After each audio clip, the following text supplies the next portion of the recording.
Hi, we are here with Luke Schneider, the CEO of Silvercar, which is basically trying to make the rental car process less crappy, if I'm summarizing more or less accurately.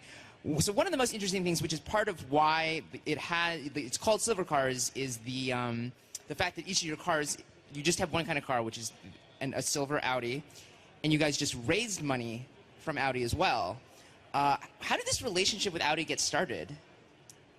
I think it goes back, Silvercar was founded on the concept of taking the inconsistency out of the airport, and Audi really was a way to do that. A kindred spirit of a brand, industry challenger, consumer champion, but key to doing it was using a single make and model car. The Audi is an awesome car. It has tremendous technology. It allows us to integrate our technology with it very easily. And at the end of the day, Hold that thought for 1 second. We're going to swap for a better mic. How's that? You sound great to me. Can you guys hear Luke? Seen some thumbs up. So you're saying Audi was a great partner, and it was important to get a single make and model car because? Simply because it takes all the guesswork out of it. You always know what you're going to get. Every car is a great car. And technically, every car is really nice for the business traveler. It's got a serious satellite radio. It's got a Wi-Fi hotspot. And it has in-dash navigation, all those things that you really need as travel tools. So I would imagine that when you were first making that decision, you said, okay, it should be one car. Let's figure out what car it's going to be. It must have been a little bit nerve-wracking because, if you start investing in one fleet and you're like, oh, this isn't working out, suddenly that's a lot of money that you've sunk. For sure. And, the good news is that we approach this with a lot of experience. And I've been working in this area, the intersection of technology and transportation for, the better part of 20 years. About 85% of all airport car rentals happen in a car the size of an A4.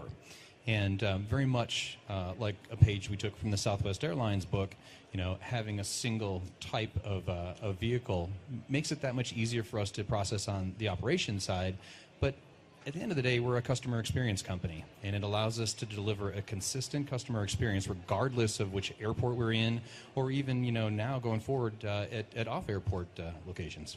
I do want to talk about some of those expansion plans in a second, but just to kind of close out that thought, I would imagine, though, that you also, it's not just that you have to think it's a good car, but you also have to believe that you're going to have a good relationship with Audi from the start because, regardless of exactly what the nature of the relationship is, you're clearly kind of putting a lot of bets on that.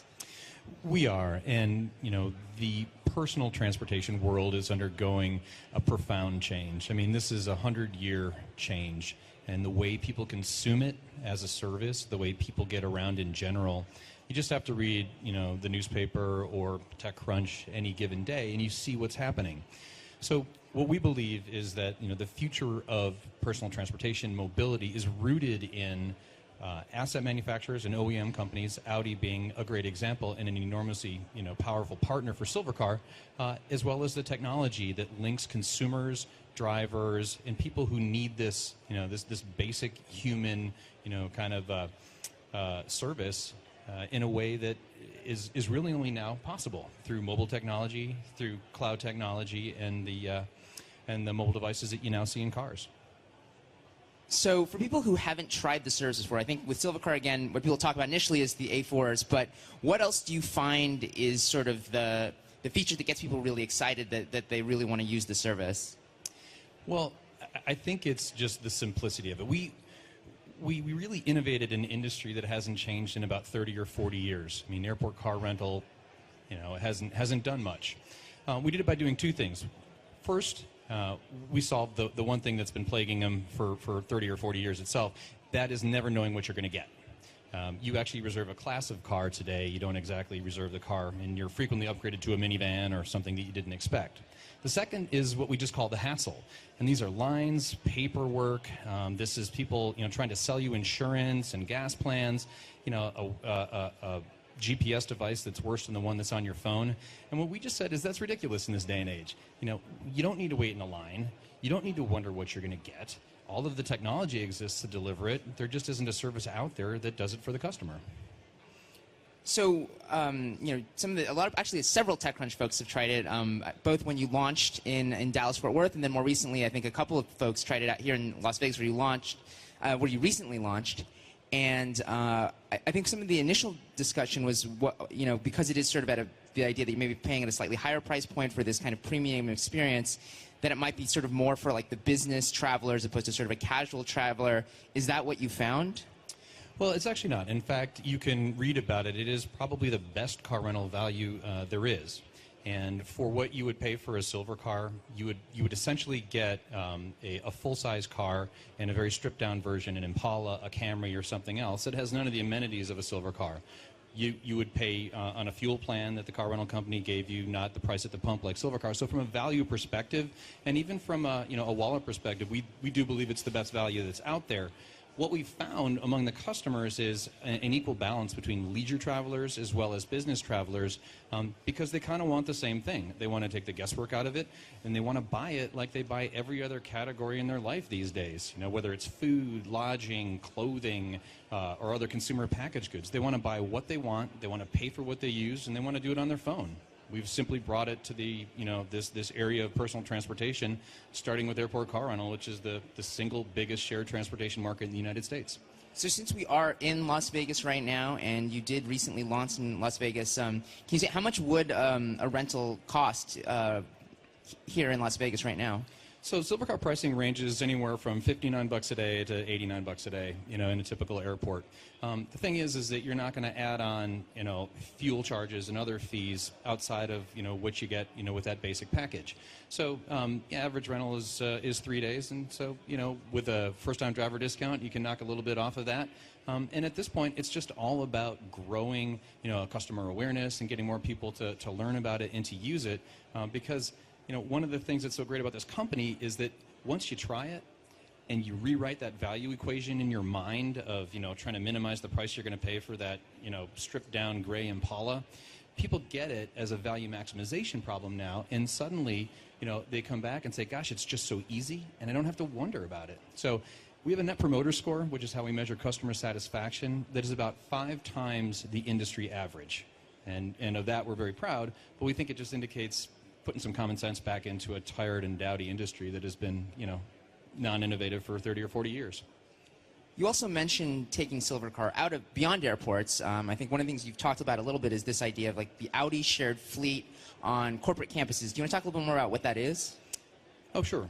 So what's interesting about Silvercar is that really the first use case for our technology and our operations approach was airport car rental, simply because it's big. And it's, it has a handful of competitors and was easy to enter. Outside of that, the platform that we've built, hardware, software, and mobile, it has applications across multiple use cases in how you use transportation. We use transportation when we travel. We use it when we drop our own car off for service. We use it at work each day, for many of us.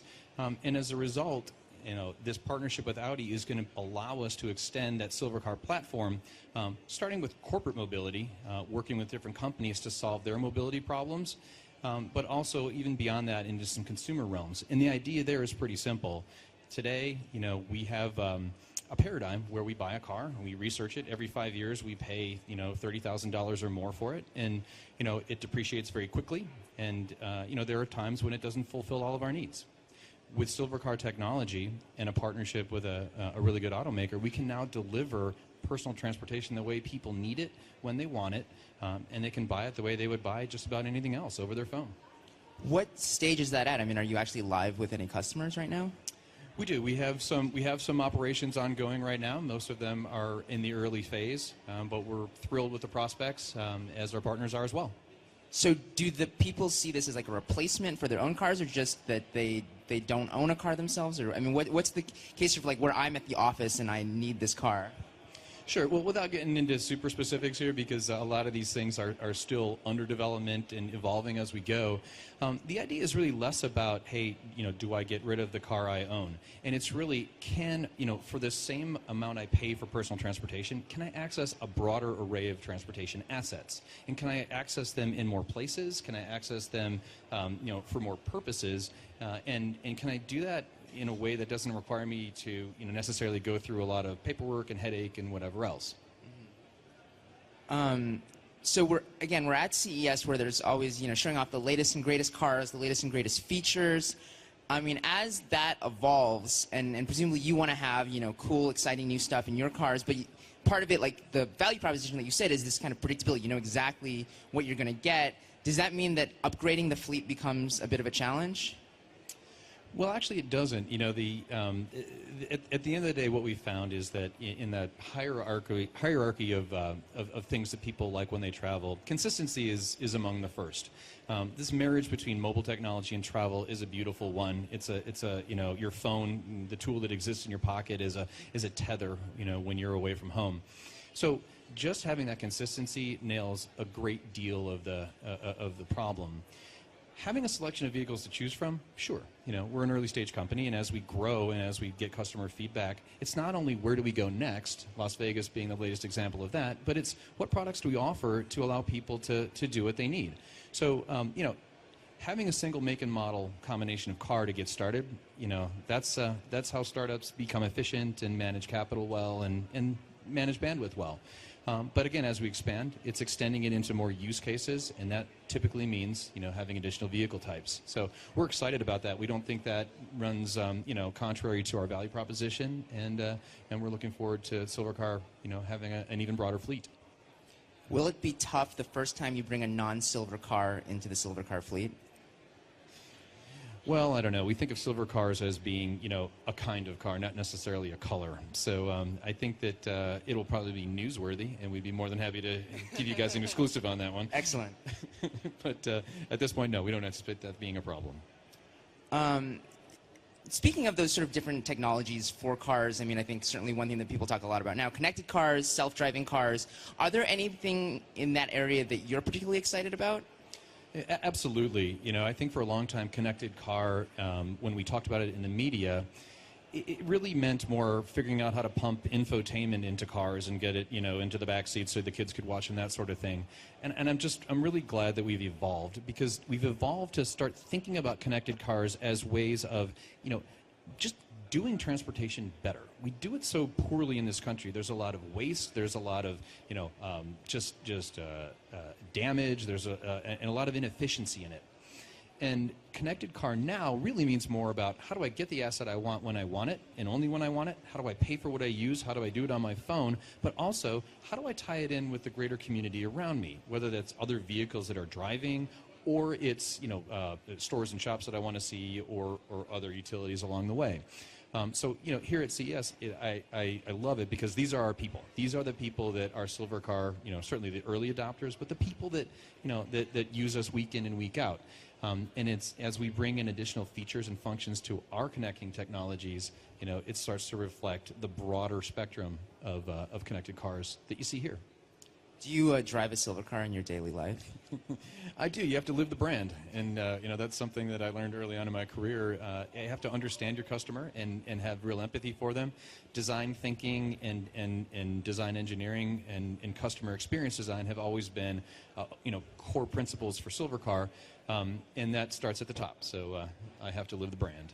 Well, we only have a couple of minutes left, but one last thing I wanted to ask you about is you guys are, a fairly high-profile startup coming out of Austin. I think that's an area where, for a long time, there's been a lot of discussion about, Austin. It's like a startup hub, but it doesn't necessarily feel like it's sort of gotten to kind of the next level yet, or at least that's kind of my sense from the outside. I'm curious, I'm sure that, given the Silvercar's growth, you're probably really focused on that. But do you have any sort of thoughts on kind of where Austin is as a startup center right now? Sure. Actually, I love Austin's position right now in the early stage world. And I think a lot of cities get buzz when it comes to the funding amounts that are put into companies there, et cetera. But I think what's interesting is that Austin has its own personality. Austin is not Silicon Valley. It is not San Francisco. It has kind of a central time zone feel to it, and that's reflected in the companies that are there. And that's why we were extremely proud to start Silvercar there. It's a city that's growing incredibly fast. In fact, it is the fastest growing small city in America. It deals with traffic problems and transportation problems in a way that bigger cities don't. And I think that's appropriate for Silvercar. We're there along with, by the way, a number of other transportation-related startup companies in the technology and the actual asset space. And so for Silvercar, it's been an awesome place to be. Great access to funding, amazing access to talent, and a city that really is a kindred spirit to our own. Awesome, Luke. Well, thank you so much for joining us.